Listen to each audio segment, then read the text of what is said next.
پر سخت، بہت امیر شخص تھا، اور وہ جب نکلتا تھا بڑے تم تراک کے ساتھ باہر نکلتا تھا، اس کے آگے پیچھے پورا پروٹوکول ہوتا تھا تو سیدنا موسیٰ علیہ السلام کا کزن، لیکن وہ بعد میں فرعون کا کرندہ بن گیا تھا، اور اس کی دولت کی مثالیں دنیا کے اندر، قارون کی دولت کی مثالیں دی جاتی ہیں کہ کئی سینکڑوں اونٹ اس کے خزانوں کی چابیاں اس دور کے اندر اٹھایا کرتے تھے۔ وہ جب نکلتا تھا بڑا اکڑتے ہوئے اور بڑے اتراتے ہوئے، اللہ پاک نے اس مقام پر 20ویں پارے میں فرمایا وَلَا تَفْرَحْ، اور مت اتراؤ، وَلَا تَفْرَحْ، اور مت پھوں پھاں کرو، ان اللہ لا يحب الفارحین، بے شک اللہ اترانے والوں کو پسند نہیں کرتا۔ یہ جو فارحین کا لفظ ہے، اسی سے وہ جو لفظ ہے وہاں سورہ یونس کے اندر، وہاں ہے فَلْيَفْرَحُوا، خوشیاں مناؤ، اور دوسری طرف قارون کو کیا کہا جا رہا ہے؟ لا تفرح، خوشی نہ مناؤ۔ اس کا کیا مطلب؟ ایک جگہ فرمایا جا رہا ہے خوشی مناؤ، ایک جگہ فرمایا جا رہا ہے خوشی نہ مناؤ۔ اس کا کیا مطلب؟ اس کا یہ مطلب ہے کہ وہاں جو قارون تھا وہ اللہ کا شکر ادا نہیں کرتا تھا، وہ سارا کچھ یہ سمجھتا تھا کہ یہ مجھے اپنے بل بوتے پر سب کچھ ملا ہوا، جو کچھ ہوں میں خود ہی ہوں، اور بس مجھے یہ سب کچھ میں نے ہی گین کیا ہے، وہ کسی نسبت کا لحاظ نہیں کرتا تھا۔ اور اللہ پاک نے ایسی خوشی منانے سے فوربیڈن قرار دے دیا، منع قرار دے دیا ہے، جس کے اندر اللہ کا شکر نہ ہو اور ذکر محمد مصطفیٰ صلی اللہ علیہ وآلہ وسلم۔ یہ قرآن مجید کی روح اور قرآن کے پورے قرآن کا مغز آپ کو بتا رہا ہوں۔ اور دوسری طرف کیا ہے؟ فَلْيَفْرَحُوا، خوشیاں مناؤ، کیونکہ اللہ کا فضل اور اللہ کا رحمت تم پر ہوا ہے، اس میں تمہاری اپنی ذاتی خوشیاں بھی اللہ پاک قبول فرما لے گا اگر تمہاری خوشی کے اندر حضور کے میلاد کی خوشی منانا شامل ہو جائے۔ اس لیے یہ بڑی اسی لیے آج کل ماشاءاللہ ایک ٹرینڈ چل پڑا، اور بڑی اچھی بات ہے کہ شادیوں کے موقع پر بھی، آپ نے ادھر بھی شاید ہوتا ہو، میرا خیال ہوتا ہوگا کہ شادیوں کے مواقع پر بھی لوگ کرتے ہیں جی تیل مہندی فلاں فلاں، لیکن بہت زیادہ ایک ٹرینڈ اب شروع ہو گیا، اللہ کا شکر ہے، وہ یہ کہ حضور کا میلاد منایا جائے شادی کے موقع پر بھی۔ آقا علیہ السلام کے میلاد پاک کے، جی ہماری خوشی کا بچے کی شادی ہے، ولیمہ ہے یا کوئی اور رسم ہے، تو ساتھ حضور علیہ السلام کا میلاد رکھ لیا، تاکہ یہ جو جوڑا بن رہا ہے انہیں ہمیشہ ہمیشہ کے لیے حضور کے میلاد کا صدقہ اللہ خوشیاں ہی عطا فرمائے۔ تو یہ ایک ٹرینڈ بن گیا ہے کہ اگر آپ نے خوشی، حقیقتاً ہیپینس اگر آپ نے گین کرنی ہے تو رسول پاک کی میلاد کی خوشی اس میں شامل کر لیجیے، اس کو آپ کو بڑی ہیپینس۔ میں خود میں جب شادی ہوئی تھی 98-7 کی بات ہے، تو اس وقت ہم نے ایک بہت بڑی گرینڈ محفل کی تھی لاہور کے اندر، پورے پاکستان سے مختلف نعت خوان حضرات بلائے تھے، تو جس بھی آپ، پھر ہم نے لوگوں کو بھی کہا، ایک ٹرینڈ بنا، دوستوں نے آگے ان کے دوستوں نے ایک ٹرینڈ بنا، یہ سلسلہ چلتا گیا، جس موقع پر آپ یہ خوشی کریں گے، حضور علیہ السلام کے میلاد پاک کی خوشی کریں گے، تو یہ آپ کی خوشی کو پھر کبھی کسی کی نظر نہیں لگے گی، آپ کی خوشی نظر بد سے محفوظ ہو جائے گی۔ تو اگر خالی آپ غل گپاڑا جتنا مرضی کر لیں، جتنا مرضی آپ غل گپاڑا کر لیں، آپ کو یہ پتہ ہونا چاہیے، یہ بھی آپ کو اگلی بات بتا دوں، اللہ رب العزت کو تکبر کرنے والے پسند نہیں۔ قرآن مجید کے اندر اللہ پاک نے فرمایا وَلَا تَمْشِ فِي الْأَرْضِ مَرَحًا، بندے زمین پر اکڑ اکڑ کر مت چل، إِنَّكَ لَن تَخْرِقَ الْأَرْضَ، نہ تو زمین کو پھاڑ سکتا ہے، وَلَن تَبْلُغَ الْجِبَالَ طُولًا، اور نہ تو پہاڑوں کی بلندیوں کو پہنچ سکتا ہے، تو ایک نطفے کی پیداوار ہے، اے انسان تیری ذاتی طور پر کوئی حقیقت نہیں۔ اور یہ حضور علیہ السلام کی سنت طیبہ کو جب آپ دیکھیں، کہ جب مکہ فتح ہوا تھا، یہ وہی مکہ تھا نا جہاں سے رسول پاک صلی اللہ علیہ وسلم کو ہجرت کرنے پر لوگوں نے مجبور کر دیا تھا، جہاں پہ حضور نبی پاک صلی اللہ علیہ وسلم پر پتھراؤ کیا جاتا تھا۔ ٹھیک 8 سال کے بعد نبی پاک صلی اللہ علیہ وآلہ وسلم اسی مکہ کے اندر وکٹری کے ساتھ، فاتحانہ شان کے ساتھ تشریف لا رہے ہیں، مکے والے سمجھ رہے پتہ نہیں کہ آج کیا کچھ ہوگا، لیکن اللہ اکبر، میں قربان جاؤں نبی پاک صلی اللہ علیہ وسلم کی شان پر، میں ورڈنگ نہیں کر رہا، لفاظی نہیں، آپ کو بڑی ریئل باتیں بتا رہا ہوں، بالکل نیچر کے قریب جو ہے۔ حضور نبی پاک صلی اللہ علیہ وسلم اپنی اونٹنی پر بیٹھے ہوئے تھے اور آقا علیہ السلام کی گردن مبارک جھکی ہوئی تھی اور رسول پاک صلی اللہ علیہ وسلم کی چشمان مقدس سے آنسو رواں تھے حضور کی چشمان۔ یہ خوشی کا موقع تھا، حضور چاہتے تو فرمایا ایسے جشن مناؤ، یہ جشن مناؤ، یہ کرو، لیکن حضور کی چشمان مقدس سے آنسو رواں تھے۔ اور اس وقت یہ والی صورت نازل ہوئی، کون سی؟ اذا جاء نصر اللہ، جب اللہ کی مدد آ جائے، والفتح ہو، اور اللہ کی طرف سے فتح نصیب ہو جائے، ورأیت الناس، اور آپ لوگوں کو دیکھیں، یدخلون، داخل ہو رہے ہیں، فی دین اللہ، اللہ کے دین میں، افواجا، فوج در فوج، لشکر در لشکر، کوئی 1000 کا لشکر آ رہا ہے، حضور ہم اسلام قبول کرنا چاہتے ہیں، کوئی 2000 کا لشکر آ رہا ہے، یا رسول اللہ ہم اسلام قبول کرنا چاہتے ہیں۔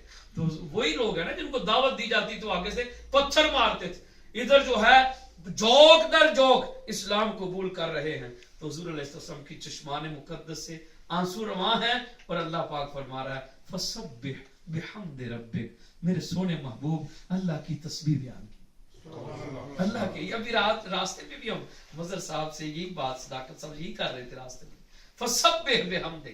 اگر کوئی آپ کو ٹینشن دے، اچھا جی اگلی بات بھی سنیں، یہ دونوں مواقع ہیں، اگر کوئی آپ کو ٹینشن دے، آپ کو مینٹلی طور پہ ٹارچر کرے، اور یا آپ کو کسی خبر سے سیڈ نیوز ملے، تو پھر بھی آپ یہی کہیں یا اللہ میرا تے کچھ بھی نہیں، انا للہ و انا الیہ راجعون، یا اللہ ہم بھی اللہ کے لیے ہیں، تیرے لیے ہیں، اور ہمارا سب کچھ بھی تیرا ہی ہے، یا ہمارا کچھ بھی نہیں ہے۔ اور اگر کوئی خوشی کا موقع ہو تو پھر بھی عرض کریں یا رب العالمین یہ سب کچھ تیرا ہی ہے، تیری ہی عطا ہے یا اللہ، یہ تیرا ہی مال ہے۔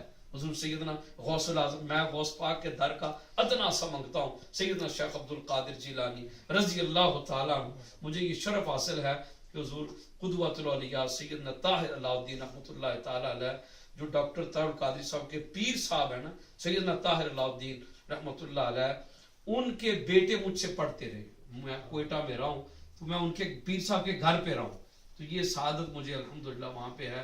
بغداد شریف کے وہ پیر صاحب حضور غوث پاک کی لڑی میں سے ہیں، اور آپ ان کا اندازہ آپ یہاں سے تک کر سکتے ہیں کہ صدر ایوب خان جب 1958 میں وہ پاکستان کے اندر آئے، سیدنا طاہر علاء الدین رحمۃ اللہ تعالیٰ علیہ، تو انہوں نے آ کر پاکستان میں ڈیرا لگایا، پہلے داتا صاحب آئے، داتا صاحب سے ڈیوٹی لگی کوئٹہ چلے، تو وہاں پہ آ کے وہ آباد ہوئے، تو صدر ایوب خان ان سے ملنے کے لیے گیا، کیونکہ ان کے دادا جان جو تھے سیدنا طاہر علاء الدین رحمۃ اللہ علیہ کے، وہ عراق کے وزیر اعظم تھے، شیخ عبد الرحمن المعز ان کا نام تھا۔ اور یہ جو سیدنا طاہر علاء الدین رحمۃ اللہ علیہ کے پاس آیا ایوب خان، اور ایوب خان نے آ کر کہا کہ جی پاکستان کی حکومت حاضر ہے، ہماری خدمات حاضر ہیں، آپ جو چاہیں ہم آپ کو دیں گے، کیونکہ گورنمنٹ عراق کے اندر بھی آپ کا ایک خاص مقام ہے۔ لیکن سیدنا طاہر علاء الدین رحمۃ اللہ تعالیٰ نے بڑا پیارا جملہ فرمایا اللہ کا عطا کردہ اور غوث اعظم کا عطا کردہ خزانہ میرے پاس بہت ہے، جب ادھر کمی ہوئی تو پھر آپ کی طرف دیکھیں گے، اور ادھر کوئی کمی ہونے والی ہرگز نہیں ہے۔ تو یہ اللہ کا شکر ہے، یہ ان کے اوپر جو آباء و اجداد سیدنا غوث العظم شیخ عبد القادر جیلانی رضی اللہ تعالیٰ، ان کا حضور غوث پاک بھی بہت امیر تھے، اور وہ تجارت کا کام بھی کرتے تھے۔ ان کا ایک جہاز تجارت کے لیے آپ نے بھیجا ہوا تھا، آپ کو ایک خبر یہ ملی کہ جناب آپ کا جہاز وہ ڈوب گیا ہے اور سارا کچھ ضائع ہو گیا۔ آپ نے دل کی طرف توجہ کی اور آپ نے کیا کہا؟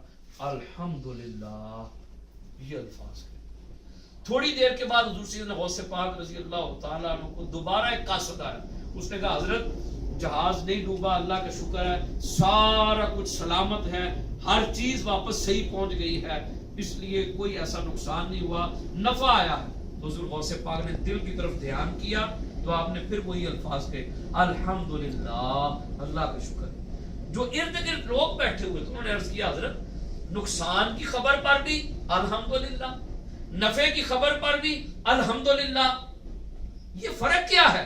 تو تو حضور صلی اللہ علیہ وسلم نے فرمایا جب نقصان کی خبر ملی تو میں نے دل کی طرف دیکھا، کہیں دل مایوس تو نہیں ہو گیا، کہیں اللہ سے ناتا توڑ تو نہیں بیٹھا، تو دیکھا تو دل کے تار اللہ کے ساتھ جڑے ہوئے تھے. میں نے اللہ کا شکر ادا کیا الحمدللہ.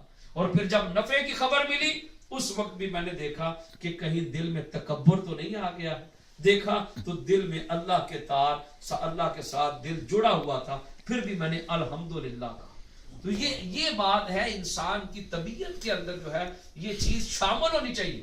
میں آپ کو میلاد پاک وہی یہ ساری سیلیبریشن کی طرف ابھی لا رہا ہوں، آپ کو بڑی خاص باتیں بتاؤں گا. شیخ حسن البنا الجزائر کے شیخ حسن البنا بہت بڑا اسکالر ہوا ہے، بہت معروف بڑا ایکٹیو شخص تھا حسن البنا. شیخ حسن البنا جو تھا اس نے وہ بیان کیا، حسن البنا کی ڈائری ایک کتاب ہے، نام ہی اس کا نام حسن البنا کی ڈائری. اس کتاب کے اندر ایک واقعہ ہے، کسی کی بچی فوت ہو گئی، انہوں نے رسول پاک صلی اللہ علیہ وسلم کے یہ اچھا میرا موضوع کچھ اور تھا، راستے میں مظہر صاحب سے گپ شپ ہوتی رہی، باتیں ہوتی رہی، دو تین، تو وہ اس سے میرے ذہن میں یہ چیزیں آ گئیں تو میں نے وہ آپ کو میں ڈیلیور کر رہا ہوں. انہوں نے میلاد مصطفیٰ صلی اللہ علیہ وسلم رکھا ہوا تھا، آقا علیہ السلام کا میلاد، اور ان کی بیٹی جو تھی وہ فوت ہو گئی. اب انہوں نے لوگوں کو بتانے کی بجائے کہ بیٹی فوت ہو گئی ہے اس کو اندر ہی رکھا ہوا ہے، اندر رکھا ہوا ہے. جو میلاد کی ڈیٹ تھی اس کے مطابق انہوں نے نبی پاک صلی اللہ علیہ وآلہ وسلم کا میلاد منایا، کیونکہ جی ہم نے خوشی کرنی ہے، رسول پاک کے میلاد کی محفل ہم نے منعقد کرنی ہے، لوگوں سے ہم نے وعدہ کیا ہو. حسن البنا نے اپنی ڈائری میں لکھا ہے، اور یہ کتاب حسن البنا کی ڈائری، یہ بھی آپ کو بتا دوں وہ لوگ جو مانتے نہیں ہیں میلاد کو، میں نے یہ ڈائری مدینہ طیبہ میں جو لائبریری ہے وہاں پہ بھی پڑھی ہے حسن البنا کی. اور یہی بک جو ہے یہ لاہور منصورہ جو ہے، منصورہ جماعت اسلامی کا جو مرکز ہے، میں کسی کام سے گیا ہوا تھا تو میں نے کہا یار اتنے کتاب ہے چاہیے ذرا، پتہ لگا سی میں تھوڑی لائبریری جو کتاب پئی، کہتے جی کتاب ہے. وہاں بھی یہ واقعہ اس لائبریری کے اندر بھی یہ بک موجود تھی، اور وہاں سے نکال کر میں نے یہ واقعہ خود پڑھا ہے کہ اس شخص نے میلاد رکھا ہوا تھا، بیٹی اس کی فوت ہو چکی تھی، اس نے میلاد مؤخر نہیں کیا، اس نے رسول پاک صلی اللہ علیہ وسلم کا میلاد منایا، اور بعد میں لوگوں کو بتایا کہ ہمارے ساتھ یہ کیفیت ہو گئی تھی، یہ معاملہ ہو گیا تھا. لوگ پھر جنازے کے اندر بھی شریک ہوئے، اور پھر اس شخص کو رات کو رسول پاک صلی اللہ علیہ وسلم کا دیدار پاک نصیب ہوا کہ تو نے ہمارا میلاد مؤخر نہیں کیا، ہم تجھ سے راضی ہو گئے. عرض کرنے کا مقصد یہ ہے کہ آپ کی خوشی ہو یا غمی ہو، ان حالات کے اندر کبھی بھی فارگیٹ نہ کریں، کبھی بھی بھلائیں نہ ان چیزوں کو. بعض اوقات خوشی اور غمی میں انسان جو ہے وہ بہت کچھ نعوذ باللہ اپنی طرف سے کچھ کلمات ایسے کہہ جاتا ہے، غمی کے اندر بھی کلمات، ماتم کے کلمات اور عجیب سے کلمات کہہ جاتا ہے، خوشی کے اندر بھی اتراتے ہوئے انسان کلمات کہہ جاتا ہے جو اللہ پاک کو ہرگز بھی پسند نہیں ہوتے. اب یہ ایک تو آ گیا ولا تفرح، کبھی اتراؤ نہ، اللہ کی بارگاہ میں عاجزی اختیار کرتے رہو اور شکرانے کے طور پر حضور کا میلاد مناؤ. اب یہ جو سیلیبریشن کا تصور ہے، ابھی یہ کنسپٹ میں نے کلیئر کیا کہ میلاد منانا چاہیے اور اپنی خوشی حضور صلی اللہ علیہ وسلم کی خوشی سے منسوب کر دینی چاہیے، ایک اس کو الگ رکھ لیں. اب آگے ہم سیلیبریشن، لو یہ بتیاں لائیاں ہیں جی، جلوس نکل رہے ہیں، کوئی آئرلینڈ سے اور کوئی کدھر سے کوئی کدھر سے، یار یہ سیلیبریشن آپ کیوں کرتے ہیں؟ یہ ایجپشن بھی بڑا ہم سے پوچھتے ہیں اور سعودی لوگ بھی ہم سے پوچھتے ہیں. کوئی وہ کہتے ہیں جی there is no any concept of celebration in Islam، وہ اس طرح کہہ دیتے ہیں کیونکہ ان کو ٹیچ کیا گیا، ان کو سکھایا گیا کہ نہیں جی سیلیبریشن کا کوئی تصور ہے ہی نہیں اسلام میں. لیکن میں آپ کو بتاتا ہوں اسلام میں جگہ جگہ پر سیلیبریشن کا تصور موجود ہے. یہ جو آپ نماز پڑھتے ہیں نا، 5 وقتہ نماز اٹ سیلف، یہ جو 5 پریئرز ہیں یہ بھی آپ 5 ٹائم سیلیبریشن کرتے ہیں. یہ جو آپ 5 پریئرز آپ آفر کرتے ہیں اللہ کی بارگاہ میں جو ادا کرتے ہیں، یہ جو پریئرز ہیں آپ فجر کے حوالے سے دیکھ لیں. سیدنا آدم، اب امام طحاوی نے یہ سب کچھ لکھا ہے جو آپ کے سامنے بیان کرنے لگا. امام طحاوی رحمت اللہ تعالی علیہ وہ بیان کرتے ہیں، فرماتے ہیں جب سیدنا آدم علیہ السلام کی توبہ قبول ہوئی یہ تو آپ جانتے ہیں کہ آدم علیہ السلام کی توبہ کیسے قبول ہوئی. سیدنا عمر فاروق رضی اللہ تعالیٰ اس حدیث کے راوی، اور سیدنا عمر فاروق اتنے سٹرکٹ تھے کہ ان کے سامنے اگر کوئی غلط حدیث بیان کرتا اس کو کوڑے مارتے تھے. یہ سیدنا عمر فاروق رضی اللہ تعالیٰ غلط حدیث کبھی نہیں سنتے تھے. سیدنا عمر فاروق اتنے سٹرکٹ، اور انہوں نے یہ حدیث پہ، آپ لوگ کہتے نہیں یہ حدیث، انہیں بتائیں کہ یہ اس حدیث کو نیریٹ کس نے کیا ہے، اس حدیث کا نیریٹر کون ہے. وہ سیدنا عمر فاروق رضی اللہ تعالیٰ عنہ. وہ فرماتے ہیں کہ سیدنا آدم علیہ السلام نے اللہ کی بارگاہ میں سیدنا محمد مصطفیٰ صلی اللہ علیہ وسلم کے اسم مبارک کا وسیلہ پیش کیا تو رب کائنات نے آدم علیہ السلام کی توبہ قبول فرمائی.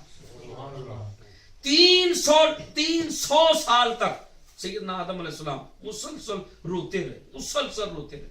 اور 300 سال تک آپ کو پتا ہونا چاہیے آدم علیہ السلام نے سر اٹھا کر آسمان کی طرف نہیں دیکھا تھا، جھکا ہوا سر ہر وقت. یہاں سے پتا چلتا ہے جو اولیاء کرام اللہ کے نیک بندے ہیں وہ اپنی گردن کو جھکائے رکھتے ہیں، گردن کو عاجزی اور انکساری کے ساتھ رہتے ہیں. میں نے آپ کو پہلے عرض کیا ہے بندہ جتنا جھکتا چلا جائے گا، جھکی ہوئی شاخ کوئی پھل لگتے ہیں، وہ اکڑی ہوئی شاخ کو سروں کو پھل نہیں لگتے. من تواضع للہ فقد رفعہ اللہ. جو جتنا عاجز ہوتا چلا جائے گا اللہ اس کو اتنی عظمت عطا کرتا چلا جائے گا.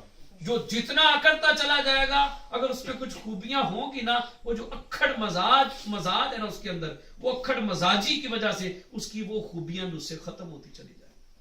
وہ جو ہیبٹس، اچھی ہیبٹس ہیں، وہ بھی اس سے ختم ہوتی چلی جائیں. وہ تکبر اس کا سارا کچھ ضائع کر دے گا. یہ بات سیدنا آدم علیہ السلام نے اتنی عاجزی کی اور پھر اللہ کی بارگاہ میں حضور علیہ السلام کے اسم پاک کا وسیلہ پیش کیا. اللہ پاک نے سیدنا آدم علیہ السلام کی توبہ قبول کر لی.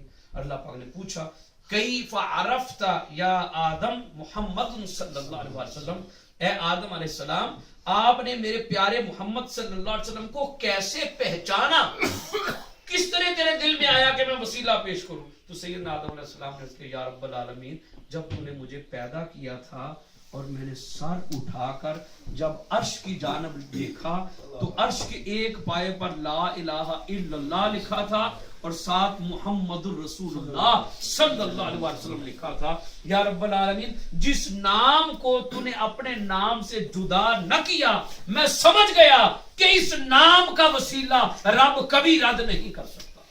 تو میں نے اس نام کا، نام نامی کا، اسم گرامی کا وسیلہ پیش کیا. پھر کیا ہوا؟ اللہ پاک نے فرمایا تیری توبہ تو قبول ہو گئی.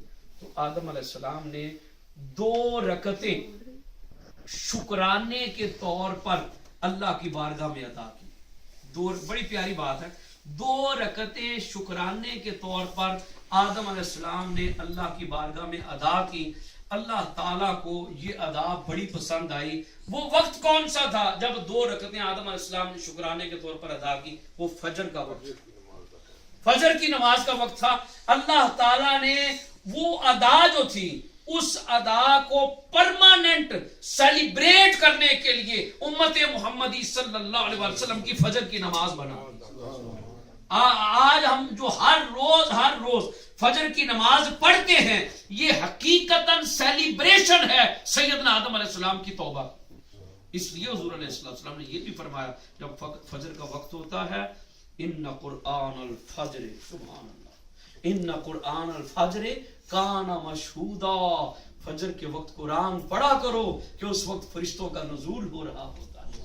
اور یہ بھی فرمایا کہ فجر کے وقت اللہ کی بارگاہ میں کثرت سے توبہ اور استغفار کیا کرو کہ فجر کے وقت رب کی رحمتیں نازل ہوتی ہیں.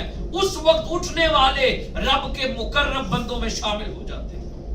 تو جی یہ ایک اب فجر کی نماز ڈیلی جو پڑھتے ہیں یہ سیلیبریشن ہے آدم علیہ السلام کی توبہ کی. اب جو یہ کہتے ہیں جی سیلیبریشن کا کنسپٹ کدھر ہے؟ اب دوسری نماز کو دیکھیں. ظہر کی نماز سیدنا عزیر علیہ السلام 100 سال کے بعد سیدنا عزیر علیہ السلام کو زندہ کیا گیا. سیدنا عزیر علیہ السلام گزر رہے تھے ایک پرانی بستی کے پاس. وہاں ایک بہت پرانا، ہزاروں سال پرانا ایک گریو یارڈ تھا، قبرستان. سیدنا عزیر علیہ السلام نے سوال کر لیا، یا اللہ مجھے بتا کہ ان لوگوں کو تو کیسے زندہ کرے. تو اللہ رب العزت نے سیدنا عزیر علیہ السلام پر موت طاری فرما دی، موت طاری۔ اب اس پروسیس سے اللہ کے بندے کو گزارا جا رہا ہے جو وہ سمجھنا چاہتا ہے۔ بعض اوقات بات سمجھانے کے لیے جواب لفظی نہیں دیا جاتا بلکہ پریکٹیکلی پروسیس سے گزارا جاتا ہے۔ اسی طرح آپ کو ایک چھوٹی سی اسی طرح کی مثال مولا روم رحمۃ اللہ علیہ نے دی۔ ایک بندے نے پوچھا ایک شخص سے آ کر، بغداد شریف کا واقعہ، اس نے آ کر پوچھا کہ جی قیامت کا دن میں نے پڑھا قرآن پاک کے اندر کان مقدارہ 50,000 سنہ۔ آج اس بچے نے مجھے یہ سورت بھی سنائی ہے کامران، یہ سورہ معارج کے اندر یہ آیت ہے، کان مقدارہ 50,000 سنہ، قیامت کا ایک دن 50,000 سال کا دن، 50,000 سال کا دن ہوگا قیامت کا دن۔ تو یہ جو اس بندے نے سوال کیا کہ جی یہ ایک دن کیسے گزر جائے گا، کیا ہوگا، کس طرح گزرے گا؟ انہوں نے کہا جی دوسری جگہ قرآن پاک میں یہ بھی ہے کہ قیامت کا ایک دن 1,000 سال کا دن ہوگا۔ تیسری جگہ حضور نبی پاک صلی اللہ علیہ وآلہ وسلم نے یہ بھی ارشاد فرمایا، جب صحابہ کرام نے یہ پڑھا نا 50,000 سال کا دن یا 1,000 سال کا دن، تو عرض کیا حضور ہمارا کیا بنے گا، ہمارا کیا بنے گا؟ 50,000 سال جب سورج سوا نیزے پر ہوگا تو ہمارا کیا بنے گا؟ حضور علیہ السلام نے فرمایا میرے صحابیوں گھبراؤ نہیں، اہل ایمان پر وہ 50,000 سال کا دن ایسے گزر جائے گا جیسے عصر کی 4 رکعتیں پڑھنے میں وقت لگتا ہے۔ عصر کی 4 رکعتیں پڑھنے میں جتنا ٹائم لگتا ہے، اتنا ریپڈلی، اتنی تیزی کے ساتھ وہ جو وقت ہے وہ گزر جائے گا، یہ 50,000۔ جب اس بندے نے یہ باتیں سنی، وہ بندہ بغداد میں رہتا تھا اور ہر جمعے کو وہ جمعے کی اذان آ کے، باقی سارے کام چھوڑ کے جمعے کی اذان جامع مسجد بغداد کے اندر آ کے دیا کرتا، اور اس نے وہاں ایک درویش بیٹھتے تھے، اس نے اس سے سوال کر لیا کہ جی آپ مجھے بتائیں کہ جی 50,000 سال کا دن کس طرح ہوگا قیامت کا دن؟ تو اس شخص نے پھر آگے سے نعرہ تکبیر، نعرہ رسالت یا رسول اللہ، جناب حضرت قبلہ ڈاکٹر سید شہزاد مصطفیٰ الحسینی مقدس اللہ العالی عظیم اسکالر ہیں، ان کو تشریف آوری پر ہم خوش آمدید کہتے ہیں۔ اس شخص نے، جو میں بات جاری رکھے ہوئے ہوں، یہ سوال کیا تو اس نے کہا، بزرگوں نے کہا جی میں دعا کرتا ہوں اللہ تعالیٰ تجھے اس کی سمجھ عطا کر، اس کی سمجھ عطا کر۔ وہ کرتا کیا تھا کہ بغداد شریف کے اندر جمعہ کی نماز کے لیے آ کے اذان دیا کرتا تھا۔ اب وہ پہلے نہاتا تھا دریائے دجلہ میں جا کر، جب وہ اسی طرح نہانے کے لیے جمعے کے دن گیا تو جب اس نے پانی سے باہر سر نکالا ایسے، تو سر نکالا تو کیا دیکھتا ہے، نہ بغداد شریف ہے، وہاں ماحول ہی بدلا ہوا سب۔ وہ باہر آ کے اس نے پوچھا، وہ چادر وغیرہ لپیٹی ہوئی تھی، لوگوں سے پوچھا، انہوں نے کہا یہ تو مصر ہے، مصر کی سرزمین۔ وہاں پہ آ کے وہ شخص کسی جگہ پہ آ کے جیولری کی دکان پہ آ کے اس نے ملازمت اختیار کر لی اور وہاں پہ رہنے لگا۔ 12 سال اس بندے کو وہاں پہ گزر گئے، 12 سال مصر کے اندر وہاں گزر گئے۔ اب اس نے وہ سوال کیا تھا کہ 50,000 سال کا وہ دن کیسے گزرے گا۔ 12 سال کے بعد پھر مصر کے اندر بھی اس کو اسی طرح سلسلہ ہو گیا کہ وہاں مسجد کے اندر وہ جمعہ کی اذان پڑھا کرتا تھا اور پہلے آ کے وہ دریائے نیل کے اندر نہاتا تھا، اور اسی طرح وہ جمعہ کے دن ایک روز گیا ہے 12 سال کے بعد، تو وہ اپنے اسی پروسیس کے تحت وہ گیا نہانے کے لیے۔ جب اس نے غوطہ لگایا، پانی سے سر نکالا اور وہ دیکھتا ہے کہ بغداد شریف کی سرزمین ہے، دریائے دجلہ ہے، اور اس کے وہی کپڑے اسی طرح باہر پڑے ہوئے۔ وہ باہر آیا، کپڑے بڑا حیران، آ کے آگے دیکھا تو جس شخص نے، جس درویش سے، جس اللہ کے ولی سے اس نے یہ سوال کیا تھا کہ 50,000 سال کا وہ دن کیسے گزرے گا، وہ مسکرا کے صرف اتنا فرما رہے ہیں کہ بھئی اب تمہیں سمجھ لگ گئی ہے، اب تمہیں سمجھ لگ گئی ہے کہ 50,000 سال، یہ 12 سال تم نے وہاں پہ گزارے ہیں اور ادھر ایک لمحہ بھی بیتنے نہیں پایا، اسی طرح سیم تو بغداد کے اندر واپس آ گیا ہے۔ یہ اس کو پروسیس سے گزارا گیا۔ اسی طرح سیدنا عزیر علیہ السلام نے جب یہ سوال کیا کہ یا رب العالمین 50,000 سال کا یہ دن، یا ان کو کیسے زندہ کرے گا، سیدنا عزیر علیہ السلام پر اللہ پاک نے موت طاری فرما دی۔ 100 سال کے بعد سیدنا عزیر علیہ السلام کو اللہ پاک نے اٹھایا۔ سیدنا عزیر علیہ السلام کا جسم سلامت، جو کھانا پڑا ہوا تھا سیدنا عزیر علیہ السلام کا کھانا بھی تازہ، مشروب بھی تازہ، اور دوسری طرف گدھے کو دیکھا جس پر سوار تھے، گدھے کی ہڈیاں جو تھی وہ بھی خاک کے اندر مکس ہو چکی تھی۔ اللہ پاک نے سیدنا عزیر علیہ السلام کے سامنے گدھے کی ہڈیوں کو آپس میں ملایا، وہ سکیلٹن بنا، ان ہڈیوں کے اوپر پھر گوشت چڑھایا، پھر گدھے کو زندہ فرمایا۔ اللہ پاک نے فرمایا کہ اے عزیر، تیرے اوپر اور کھانے پر میں نے 100 سال کے زمانے کو سکیٹ دیا تھا، گدھے کے اوپر پھیلا دیا تھا، جس پر چاہوں میں ایک دن 50,000 سال کا کر دوں، جس پر چاہوں ایک دن 1000 سال کا کر دوں، جس پر چاہوں ایک دن عصر کی 4 رکعتوں کے برابر کر دوں۔ یہ اللہ پاک نے فرمایا، یہ میرے دست قدرت کے اندر ہے۔ جب سیدنا عزیر علیہ السلام نے یہ ساری آبزرویشن کی، سارا مشاہدہ کیا کہ ان کو اس پروسیس سے گزارا گیا، اللہ کی بارگاہ میں سجدہ شکر ادا کرنے کے لیے انہوں نے 4 رکعتیں ادا کی۔ ظہر کی نماز کا وقت تھا، اللہ پاک کو عزیر علیہ السلام کی وہ ادا پسند آ گئی، تو رب کائنات نے امت محمدی صلی اللہ علیہ وسلم کی ظہر کی نماز بنا دی۔ جب آپ ظہر کی نماز پڑھتے ہیں تو اصل میں آپ یاد مناتے ہیں سیدنا عزیر علیہ السلام۔ اسی طرح عصر کے وقت سیدنا ابراہیم علیہ السلام وہ جب اس پروسیس سے گزارے گئے، انہوں نے وہ 4 رکعتیں پڑھی، تو اللہ رب العزت کی بارگاہ میں وہ ہم یاد مناتے ہیں۔ اسی طرح مغرب کی نماز کے وقت سیدنا ایوب علیہ السلام 12 سال کے مرض کے بعد صحت یاب ہوئے تھے، اور صحت یابی کے بعد جسم کے اندر کمزوری تھی، 4 رکعتوں کی آپ نے نیت کی، کمزوری کی وجہ سے 3 رکعتیں پڑھ کر ہی سلام پھیر دیا۔ اللہ پاک کو وہ 3 رکعتیں پڑھنا ہی پسند آ گیا، وہ امت محمدی صلی اللہ علیہ وآلہ وسلم کے لیے سیدنا ایوب علیہ السلام کی یادگار بنا دی۔ اور اس طرح عشاء کی نماز حضور نبی اکرم صلی اللہ علیہ وسلم نے جو سب سے پہلے نماز ادا فرمائی وہ عشاء کی نماز تھی۔ تو یہ 5 نمازیں جو ہیں یہ خود سیلیبریشن کا ایک کنسپٹ ہے جو ہر روز ہم سیلیبریٹ کرتے ہیں۔ حج کا موقع ہے، یہ جو ہم صفا مروہ پر صحیح کرتے ہیں، جیسے قبلہ شاہ صاحب گئے ہوئے ہیں، یہ صفا مروہ پر صحیح کریں گے، چکر لگائیں گے۔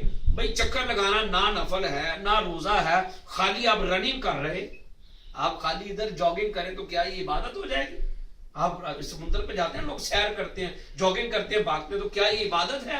مگر وہاں پہ بھاگنا وہ عبادت ہو جائے گا، کیوں؟ اس لیے کہ وہ یادگار ہے حضرت اماں ہاجرہ سلام اللہ علیہا کی، جو 4000 سال سے وہ سلسلہ چلا آ رہا۔ اسی طرح حج کے سارے مواقع میدان عرفات کے اندر یہ جو ہم اکٹھے ہوتے ہیں، میدان عرفات میں 9 ذی الحج کو اکٹھا ہونا، وہاں پہ اور کوئی عمل نہ کرنا، فقط آپس میں وہاں پہ اکٹھے ہو جانے کا نام ہی حج ہے۔ حج کا رکن اعظم میدان عرفات میں اکٹھا ہونا ہے۔ یہ بھی یادگار ہے جب سیدنا آدم علیہ السلام اور سیدہ حوا کی آپس میں ملاقات ہوئی تھی، عرفات کا لفظ معرفت سے نکلا، اور عرفات پہچان کو کہتے ہیں کہ سینکڑوں سالوں کے بعد آدم علیہ السلام اور اماں حوا آپس میں ملے، رب کائنات نے اس میدان کا نام ہی پہچان کا نام رکھ دیا۔ تو اگر یہ ساری چیزوں کی سیلیبریشن جائز ہے تو سیدنا محمد مصطفیٰ صلی اللہ علیہ وآلہ وسلم کے میلاد کی جو خوشی ہم مناتے ہیں، یہ خوشی جائز کیوں نہیں ہے؟ پھر لوگ کہتے ہیں اس کو آپ عید کیوں کہتے ہیں، اس کو آپ عید کیوں کہتے ہیں؟ تو بھئی قرآن مجید کے اندر ربنا انزل علینا مائدۃ من السماء تکون لنا عیدا لاولنا وآخرنا وآیۃ منک وارزقنا انک انت خیر الرازقین۔ سورہ مائدہ کا سیکنڈ لاسٹ رکوع ہے، 7ویں پارے کے اندر سورہ مائدہ کے سیکنڈ لاسٹ رکوع کی یہ آیت ہے۔ سیدنا عیسیٰ علیہ السلام نے دعا کی، یا رب ہمارے اوپر دسترخوان نازل فرما، وہ جو بینکویٹ، وہ جو دسترخوان نازل ہوگا، تو اے مولا ہم تجھ سے وعدہ کرتے ہیں کہ ہم اس دن کو عید کے دن کے طور پر منائیں، جس دن یہ آپ کو میں 7واں پارہ بتا دیا، سورہ مائدہ کا سیکنڈ لاسٹ رکوع۔ اگر آپ سے کوئی پوچھے آپ اس کو بتا سکتے ہیں کہ سورہ مائدہ کے سیکنڈ لاسٹ رکوع میں عید کے لفظ کی یہ آیت ہے۔ مائدہ، یا رب العالمین جس دن مائدہ نازل ہوگا، بینکویٹ نازل ہوگا، اس دن کو ہم عید کے طور پر سیلیبریٹ کریں گے۔ اگر بینکویٹ نازل ہو مائدہ دسترخوان نازل ہو تو اس دن کو عید کے طور پر منایا جائے، تو جس کے صدقے سے ساری نعمتیں اللہ پاک نے عطا فرمائی ہیں، ان کی آمد کے دن کو عید کا دن کیوں نہ کہا جائے؟ آج بھی مدینہ طیبہ کے اندر لوگ برتھ ڈے کے لیے حفلۃ المیلاد اور عید المیلاد کا لفظ استعمال کرتے ہیں، عام لوگوں کے لیے بھی۔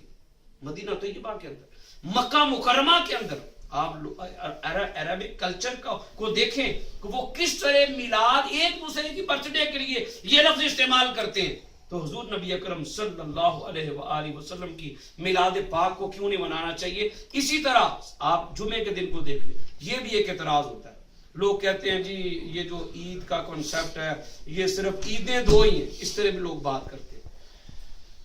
نعرہ تکبیر، نعرہ رسالت، جناب صوفی صاحب کو تشریف آوری پر خوش آمدید کہتے ہیں۔ تو عرض کرنے کا مقصد یہ ہے کہ عید کا کنسپٹ جو ہے، لوگ یہ بھی کہتے ہیں کہ جی عیداں دے صرف دو ہی نے، عید الفطر تے باقی انہوں نے اپنے کولے بنا رہی ہیں۔ تو مجھے یہ بتائیں کہ جمعے کا جو دن ہے، جمعے کو عید آپ نے اپنی طرف سے کہا یا کسی مولوی نے کہا یا خود رسول اکرم صلی اللہ علیہ وسلم؟ آقا علیہ السلام نے جمعے کے دن کو عید کا دن ارشاد فرمایا، اور عرض کیا حضور جمعے کے دن کو عید کا دن کیوں ارشاد فرمایا گیا، اور جمعے کے دن کو سید الایام، سید یوم العید بھی فرمایا، اور دنوں کا سردار ہے جمعے کا دن۔ بلکہ یہاں تک آپ کو بتاؤں، میں ایک دن جمعے کے چیپٹر پر لیکچر دے رہا تھا، تو اس میں نے ایک حدیث پڑھی کہ حضور نبی حضرت سیدنا عمر فاروق رضی اللہ تعالیٰ، حضرت عثمان غنی رضی اللہ تعالیٰ عنہ سے ناراض ہو گئے، انہوں نے فرمایا عثمان آج تو غسل کر کے کیوں نہیں آیا، آج تو عید کا دن ہے۔ اللہ اللہ سبحان اللہ، جمعے کے دن غسل کرنا سنت رسول صلی اللہ علیہ وسلم۔ تو ناراضگی کا اظہار کیا جاتا تھا، جو شخص جو ہے وہ جمعہ کے دن جو ہے وہ غسل نہیں کرتا تھا۔ حضور نبی اکرم صلی اللہ تعالیٰ علیہ وآلہ وسلم نے اس دن کو عید کا دن کیوں کہا؟ آقا علیہ السلام نے فرمایا اس لیے کہ جنت جمعے کے دن بنی تھی، جنت جمعے کے دن بنی تھی، اور آقا علیہ السلام نے فرمایا آدم علیہ السلام کی ولادت بھی جمعے کے دن ہی ہوئی تھی۔